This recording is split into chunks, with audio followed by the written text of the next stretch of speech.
guys, let's move on and look at our 1 to 20 in the Premier League. And let's go to the bottom 10 first. Sim's gone for Southampton bottom. I've gone for Man City bottom. Man City, the Chargers. I mean, yeah, it's difficult. I feel like Ipswich will go just one level above. I'm looking at the Southampton team and they look decent. Russell Martin, though, is still quite a new manager. Do they have the firepower to stay up? It's tough. I mean, looking at the newly promoted teams, which one's going to stay up? I mean, I just found it too difficult to decide if any of them will. So, kind of gone for all three of them to go down. But yeah, I've gone for Southampton to be bottom. I've gone for Man City bottom, 115 charges. Justice is coming in January, February, albeit... It's not a good thing. It's not a good thing, I know. But justice is still coming. Yeah. What else can I say about it? Man City going to finish bottom of the league and going to be chucked out the division. Well, do you think... so if they're automatically relegated... Does that mean they finish 20th, or is it that they just get chucked out the league kind of thing? I think they'll be moved to bottom of the league. Or is it because if they get a points deduction, I still back them to stay up? Yeah, it depends how many points that they get deducted. It could be a crazy amount of points, but I think if they get chucked out the league, they'll finish bottom because the teams that finish 18th and 19th, the team that finishes 18th won't go down, will they? Yeah, I guess so. Or 17th, 18th. Yeah. Will they get relegated to League Two though? Championship? I don't know. It's just a crazy situation, isn't it? It's an absolutely mad situation. But maybe they won't get relegated. I more put it in there as a bit of fun. But I feel like something's coming their way. Whether it be a heavy deduction or a relegation, I think it was one of the two. Guess we'll have to wait and see. So the other two teams, you've gone for Southampton and Leicester. Yeah, I've gone for Leicester. I think points deduction is coming their way as well. So I feel like they'll finish bottom out of everyone apart from Man City. They've got a fairly good team there. Dewsbury Hall has left, which he was massive for them last year. But with the points deduction, I can't see them finishing above anyone else. Also, I think Steve Cooper's a big difference to Maresca. Very different football. They're going to have to get used to that. Also, Vardy's obviously massively aging, doesn't really have the firepower he used to. Patton Daka, he's not really done it in the Premier League since he's been here, so I can understand putting them there as well. Yeah, Ipswich. Well, you've gone for Leicester, Ipswich. I've gone for Southampton, Leicester. Yeah, so I've got Ipswich to still go down. Although Ipswich have had a fairly impressive summer. Hutchinson through the door, Liam Delap as well. Some good signings. And also they're riding this wave of back-to-back promotion. So I can definitely see them as well. They've got some good players. The left back Davis is a really good player. So I can definitely see them. I think early on in the season, I reckon they'll ride that wave a bit. It might have a good start to the season, but I think the quality might catch up. A bit like Luton, I think the quality might catch up with them, and I feel like they'll still get relegated. And I feel bad. I feel awful like putting the three promoted clubs relegated again, just like last season. But I mean, I'm just struggling to see them surpassing the teams at the moment currently in the Premier League. It's just very, very competitive. Yeah, in 17th, just missing out on relegation, you went for Brentford. I went for Nottingham Forest, and I feel like, obviously, if the thing doesn't happen with Man City, I think Forest go down this season.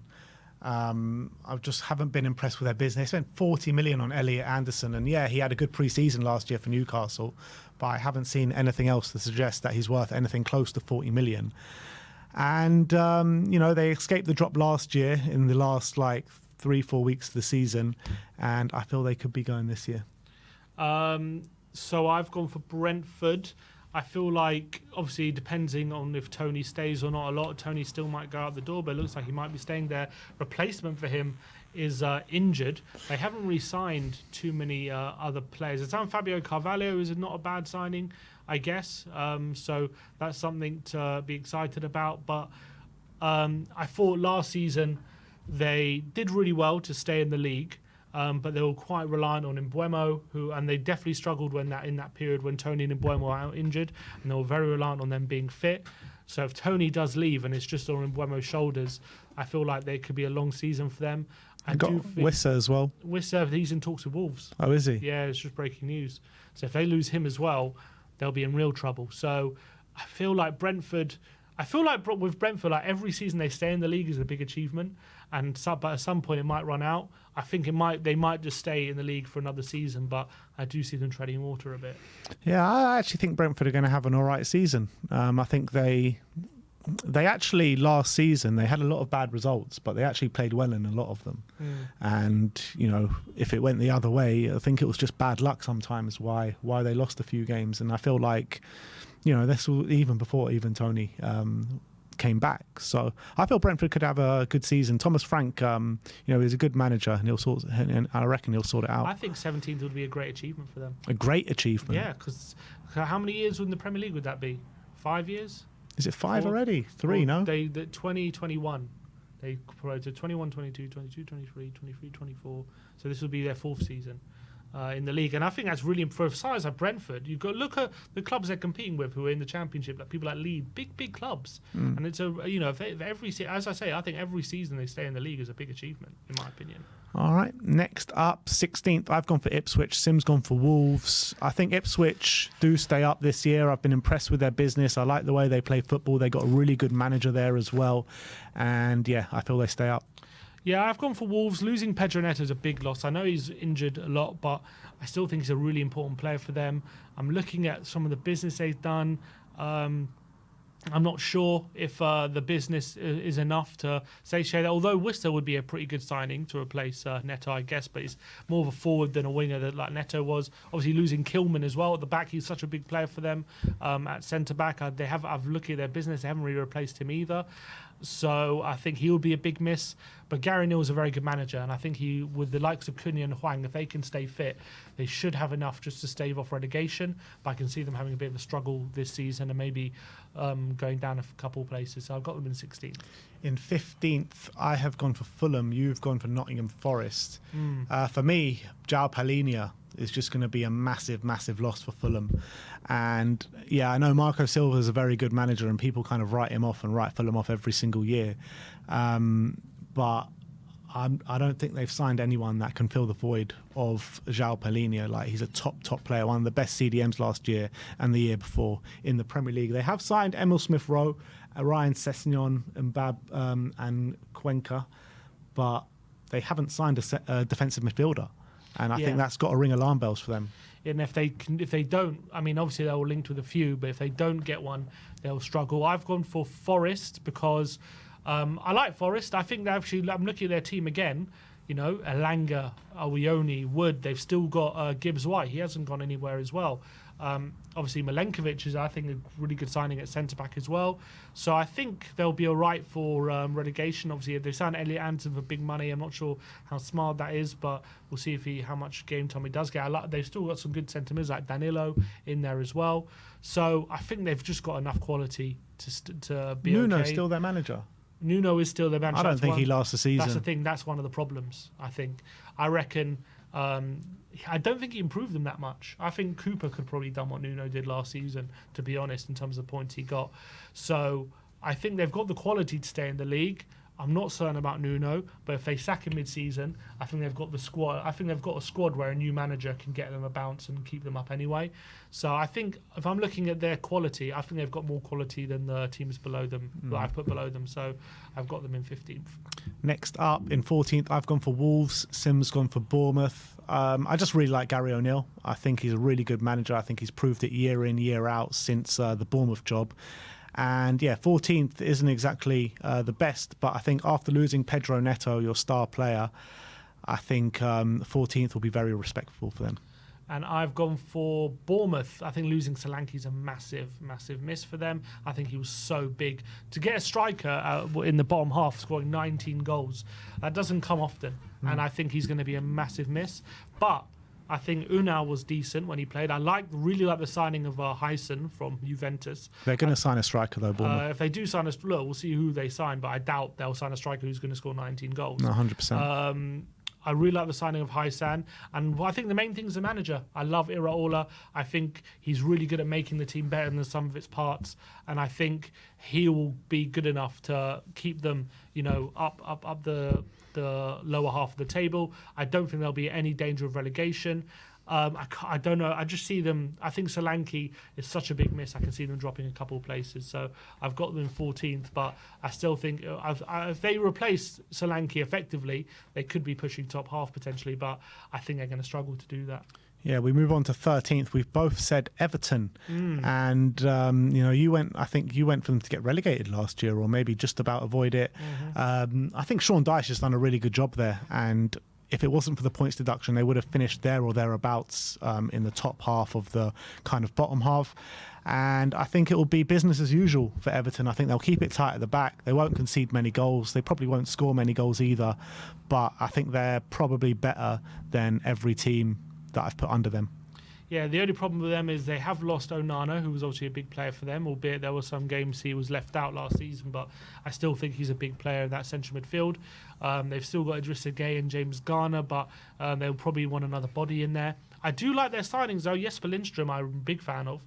I think he's a really good, tricky attacking midfielder who was really good at Frankfurt. Didn't quite make the grade at Napoli, but I think he was really good when he was in the Bundesliga, and I think he's got a lot of quality, really good left foot. I think Dyche will do a lot with him. And Ilman Ndiaye from Marseille, fast-paced forward.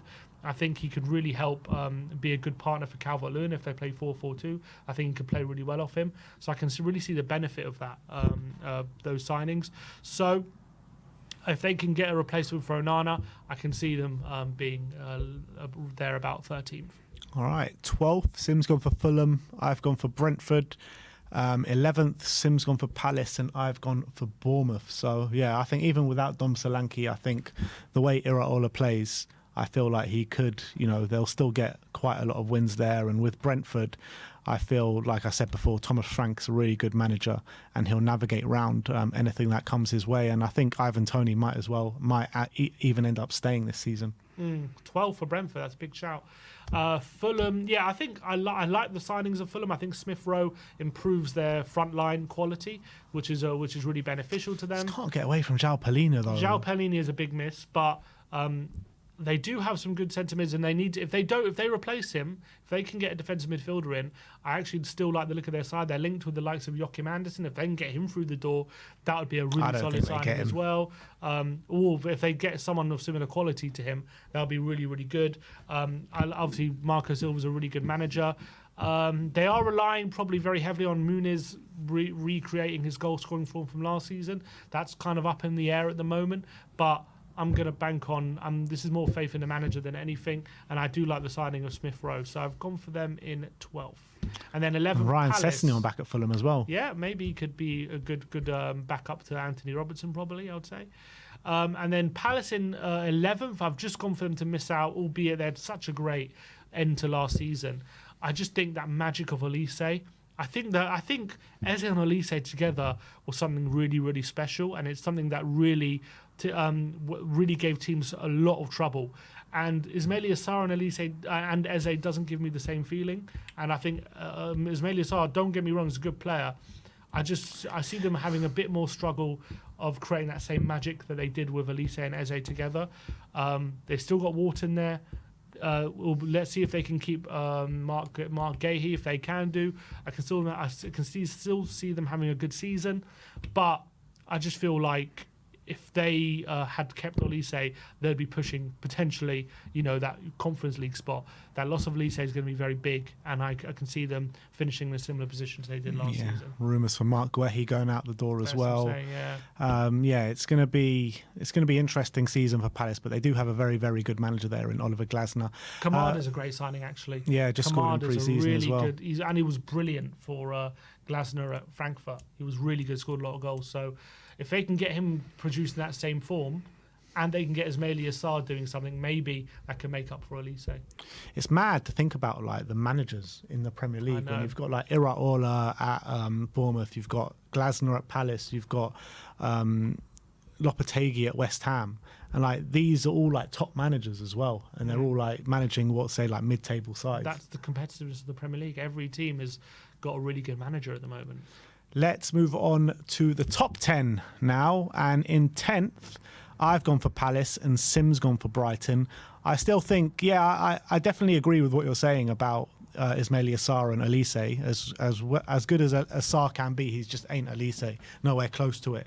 But with the way Oliver Glasner plays, with Eberechi Eze still there at this moment in time, with the defence that they have, I really like the look of their wingback Munoz as well, who really started to perform at the back end of last season. I feel Oliver Glasner will find a way to get results with this team. If, like you say, if Elise would have stayed, I would have put them probably 8th or 7th. But seeing as he has gone, I've put them in 10th.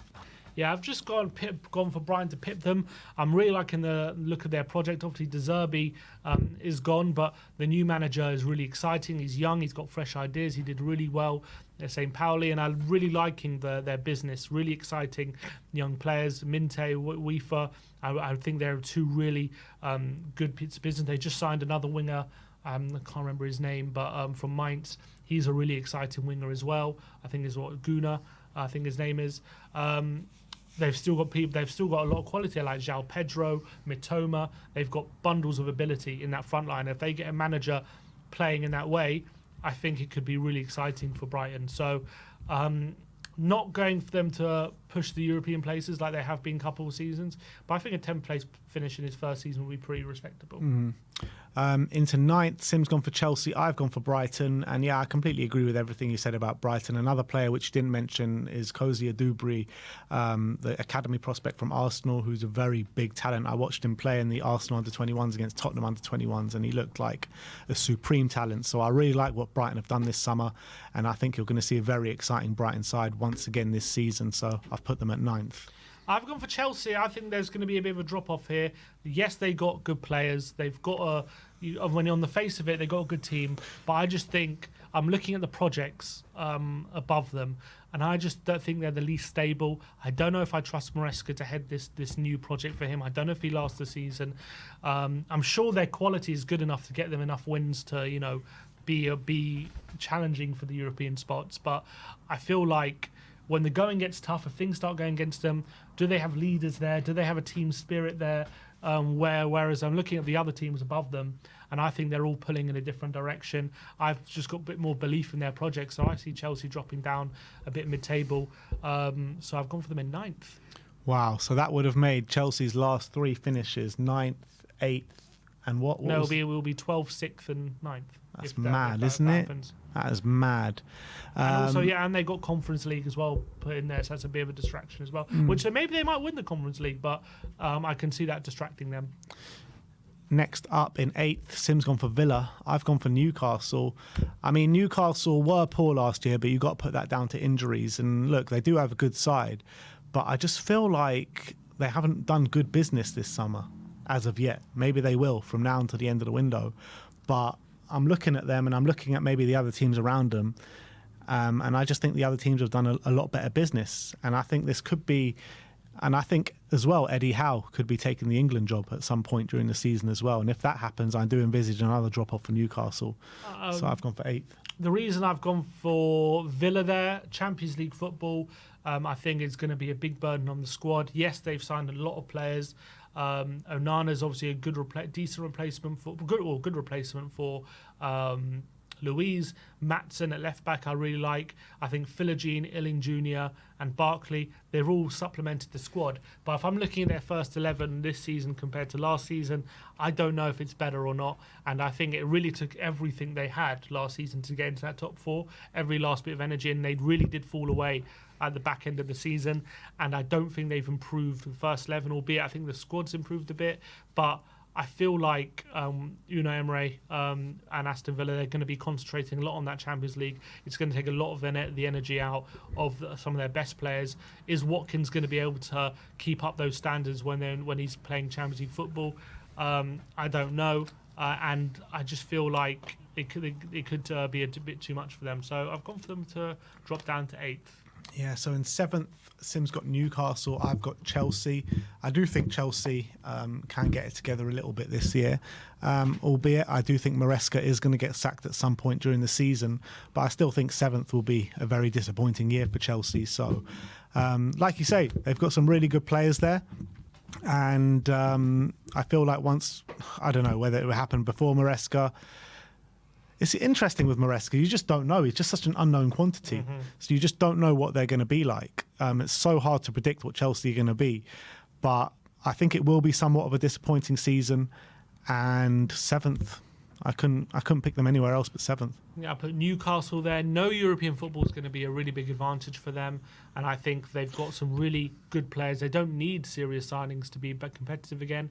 If they can get that aggressive nature that Eddie Howe had them when they finished in the top 4, I can see them very much improving. I can see them of being more consistent than they were last season. Albeit I think they did end up finishing 7th last season anyway, but ended up dropping out of Europe because United won the FA Cup.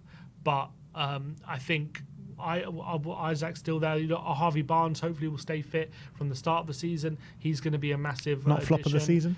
Huh? Not flop? Well, he done very well, to be fair to him. So got to give him credit. Joel Linton's back fit. He's a big. He's going to be a big player for them. If they can make a couple more signings as well, that'll be beneficial. But I think the lack of European football will really benefit them. And the way Eddie Howe likes to play one game a week, it will really benefit that aggressive Newcastle we saw a couple of seasons ago. So I'm confident to be 7th. And for the second time in the 1 to 20 so far, we've picked the same team. 6th is West Ham. Like we keep saying, we both think they're going to be the overachievers of the season with the business that they have done. Brilliant players have come through the door. Somerville, Fulkrug, Todibo, Kilman, on top of the good players that they have already. So I see West Ham having a very good season. And no European football. And no so European they've got football. one game a week with that kind of squad. They're going to be really difficult to play against. I can really see them taking a lot of points off for a lot of good teams this season. And I think there's a lot of excitement around West Ham as well. And I think they've got the quality to back it up. And I think this is a really exciting time to be a West Ham fan.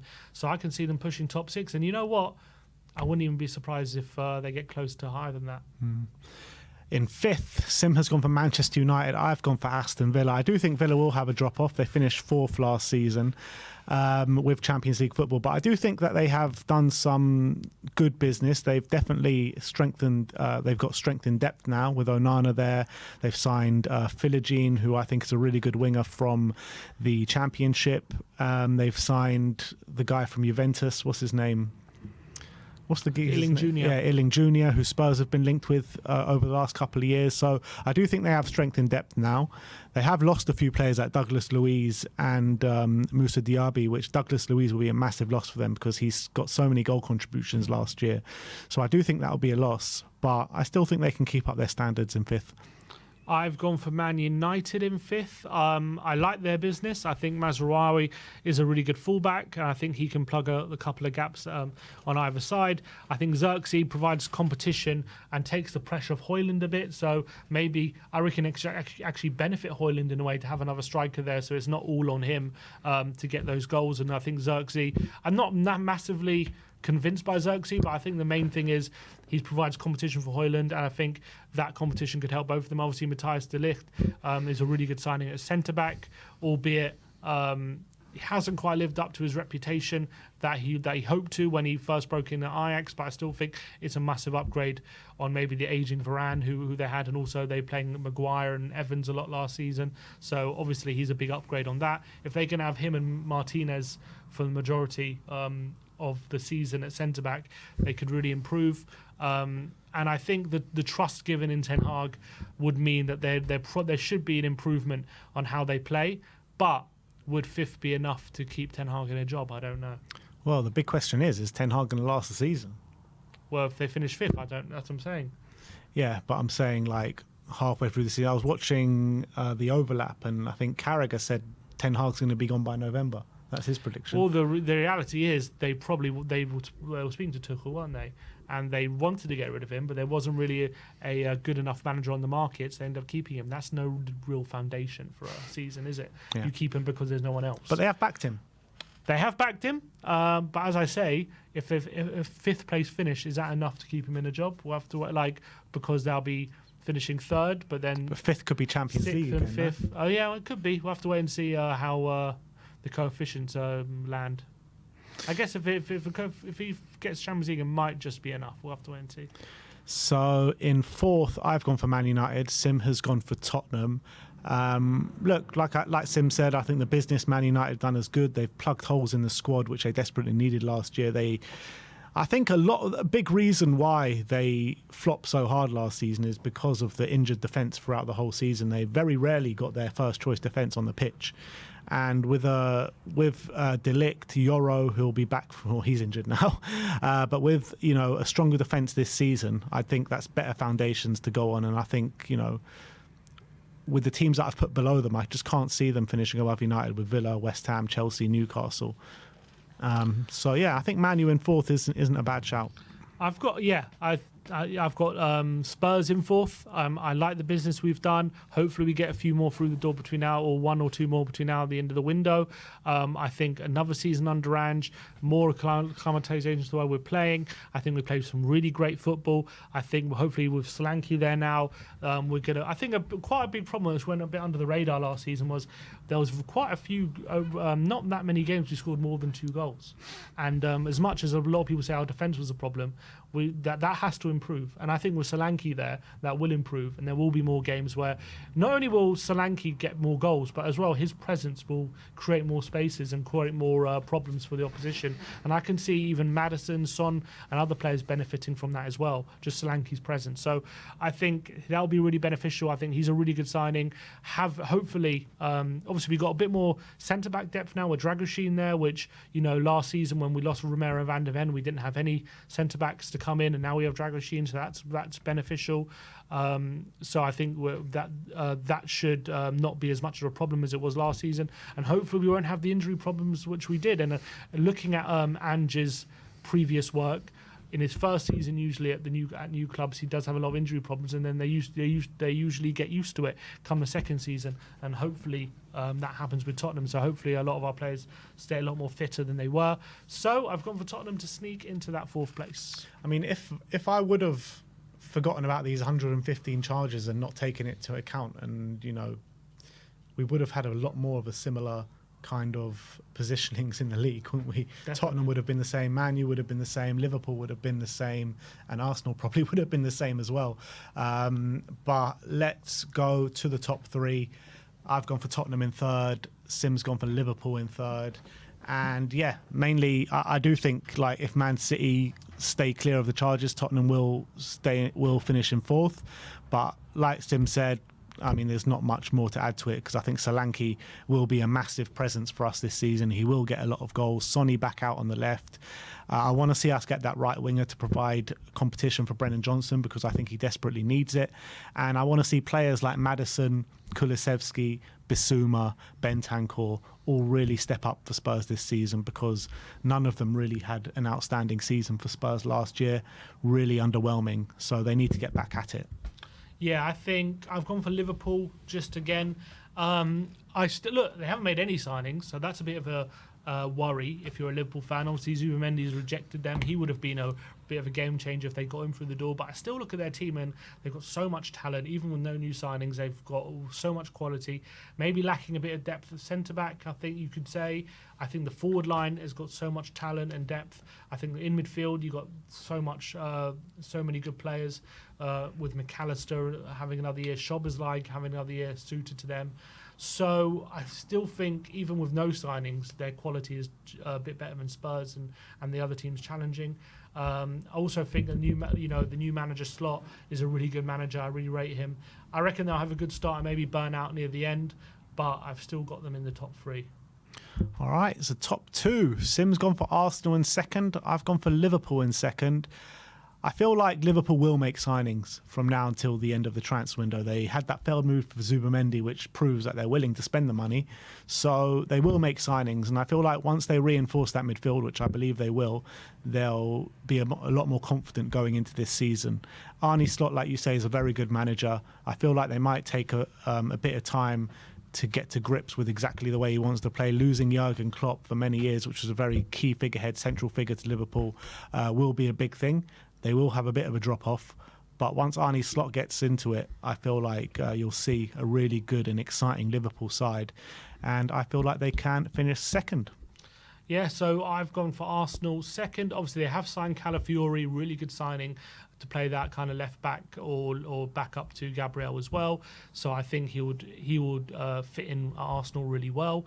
And they've already got a very tight defence, and they're obviously very good from set pieces. Will help with that. They're linked with Mikel Moreno, which I think will reinforce their midfield. But I still look at their 11. And I look at Man City and the machine they are, and the quality in their team, especially the quality in the forward line.